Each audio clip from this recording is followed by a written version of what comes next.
আসসালামু আলাইকুম। সবাই কেমন আছেন? আলহামদুলিল্লাহ আমি অনেক ভালো আছি, সুস্থ আছি। আপনাদের দোয়ায় আল্লাহর রহমতে আল্লাহ অনেক ভালো রাখছে। আরেকটা কথা কি, যদি সন্তান ভালো থাকে তো মার এমনি ভালো থাকে। তো আলহামদুলিল্লাহ আমার ছেলেটা এখন একটু সুস্থ। তাই অনেক ভালো আছি আলহামদুলিল্লাহ। তো সকাল, সকাল উঠে গেছি। সকালবেলা উঠে দেখি কি যে কতগুলা ফুল ফুটছে গাছে। তো ভাবলাম যে আল্লাহর কি অপরূপ সৃষ্টি। যে ছোট, ছোট গাছের ভিতরে কি সুন্দর ফুল ফুটছে। তো ধরে দেখতেছিলাম যে কেমন দেখতে, আসলে অনেক সুন্দর। আলহামদুলিল্লাহ আল্লাহর রহমতে ভালোই ফুল ফুটছে। সবাই দোয়া করবেন যেন আমার ছেলেটা অসুস্থ থাকে। সকালবেলা রুটিন কাজ অনুযায়ী সকালে কাজে লেগে গেছি রান্না করার জন্য। তো আজকে ফুলকপি, আলু দিয়ে ভাজি করলাম। সাথে টমেটোও দিছিলাম, ধইনা পাতাও দিছি। তো এই ভাজিটা দেখতে খুব সুন্দরই লাগতেছিল। সাদা, তো দেখতে ভালোই লাগতেছিল। ভাজি করার সময় দেখলাম ছেলেটা ডাকতেছে, "আম্মু, আম্মু আমি নাস্তা খাবো, নাস্তা করব, নাস্তা খাবো।" তো ছেলেটাকে একটু নাস্তাও দিয়ে আসছিলাম এই ফাঁকে। তো নাস্তা দিয়ে আসছি, নাস্তা দেওয়া হয়ে গেছে। তো নাস্তা দিয়ে আসার পরে দেখি যে না, আমার ভাজিটা হয়েই গেছে। তো ধইনা পাতা আর টমেটো দিয়ে দিছিলাম। তো তখন তাড়াহুড়োর ভিতরে ছিলাম, তো তাই দেওয়াটা দেখাইতে পারি নাই। এরপর ভাজিটা হয়ে গেছে, নামায় নিছিলাম। নামায় নেওয়ার পরে একটু কি বলে, একটু ডিজাইন করছিলাম যে দেখার জন্য যে কেমন হইছে। আরকি ঢং দেখাইছিলাম যে কেমন হইছে দেখতে। তো দেখতে এমনি সুন্দরই দেখা যাইতেছিল। ডিজাইনটা করছিলাম। তারপরে আজকে ফুলকপি দিয়ে, বেগুন দিয়ে, আলু দিয়ে হচ্ছে আপনার কি বলে, নদীর মাছ কি বলে, ফলি মাছ বলে। আমাদের এখানে ফলি মাছ বলা হয়। নদীর ফলি মাছ রান্না করছিলাম আজকে। আ ফুলকপি, আলু দিয়ে এবং আপনার এই দিয়ে বেগুন দিয়ে রান্না করছিলাম। গাছের বেগুন। তো ওই গাছ থেকে বেগুন ছিঁড়ে নিছিলাম। তো আমার একটা গাছ আছে আলহামদুলিল্লাহ, গাছে ভালোই বেগুন ধরছে। তো রান্না করতেছিলাম। রান্না করতে, করতে একটা কথা চিন্তা ভাবনা করলাম যে আল্লাহ, এই যে কেমন আল্লাহ এই দুনিয়াতে সবারই সৃষ্টি করছে। একদিন সবারই মৌত হবে।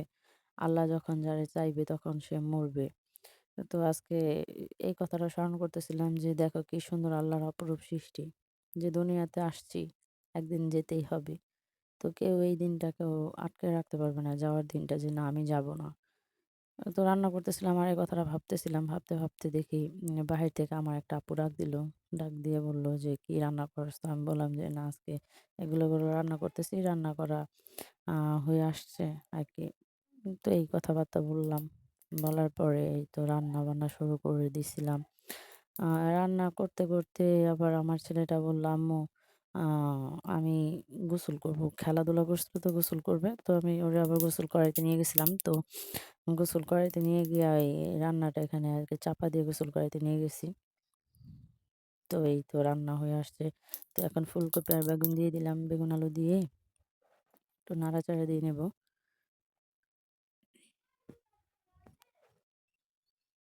এই তো নাড়াচাড়া দিয়ে রাখছি। তো এই যে এখনই চলে যাবো ছেলেটাকে গোসল করাইতে।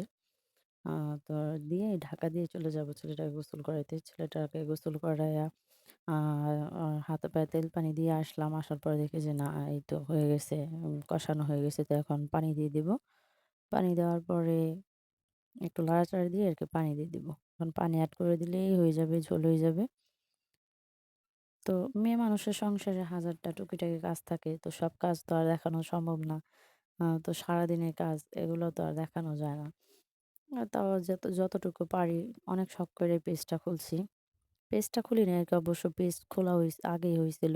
তো আমি পেজ চালাইতাম না। তো আমার ভাইয়ের বউ একটা পেজ খুলে, তো ও বলছে যে, "আপা আপনারও তো এটা পেজ আছে।" তো আমি বললাম যে, "না, আমার এটা আইডি।" ও বলল যে, "না, এটা আপনার পেজ। আপনি এটার ভিতরে একটু কাজ করেন, তাইলে দেখবেন ভালোই হবে।" তো ওর উৎসাহতে আরকি এরকম করা। এছাড়া আরকি আমি পেজ-টেজ খুলি নাই। তো এখন একটু আনন্দ লাগতেছে যে পেজ খুলছি বা পেজ খোলা হইছে, এটা আমি জানতামই না। আমি মনে করতাম যে এটা একটা আইডি। পরে পেজ খোলার পর ও আমার আরেকটা পেজ খুলে দেয়। আ তানভীরের আম্মু নামে। তো আমার ছেলের নাম হচ্ছে তানভীর। ওর নামে একটা পেজ খোলা হয়। এই তো তরকারিটা হয়ে গেছে। এখন তরকারির মধ্যে মাছ দিয়ে দিব। দেখেন আলহামদুলিল্লাহ অনেক সুন্দর দেখতে হইছে তরকারিটা। এই মাছগুলো হচ্ছে নদীতে ফলি মাছ হয়, পদ্মা নদীর মাছ। তো আমার মামাদের বাসা ওইখানে। আর কি আমার মামা ওইখানে থাকে। একটা কাজের সূত্রে ও ওইখানে থেকে আমার মামার নানার বাড়ি হচ্ছে নারায়ণগঞ্জ। তো ওনারা আরকি ওইখানে থাকে। আর আমার এক মামা আরকি আপনার পদ্মার পাড়ে ওইখানে থাকে। এই তো আলহামদুলিল্লাহ অনেক সুন্দর হইছে। তো ওইখান থেকেই আমার আব্বুর জন্য মাছ দিয়ে দিছিল। আমার আব্বু আ গুড়া মাছ খাইতে পছন্দ করে তো। তো এখানে ফলি মাছও ছিল। তো আবার আমার আম্মা আমারে দিছিল। যাই হোক যদি ভালো লাগে তো লাইক, কমেন্ট, শেয়ার করবেন।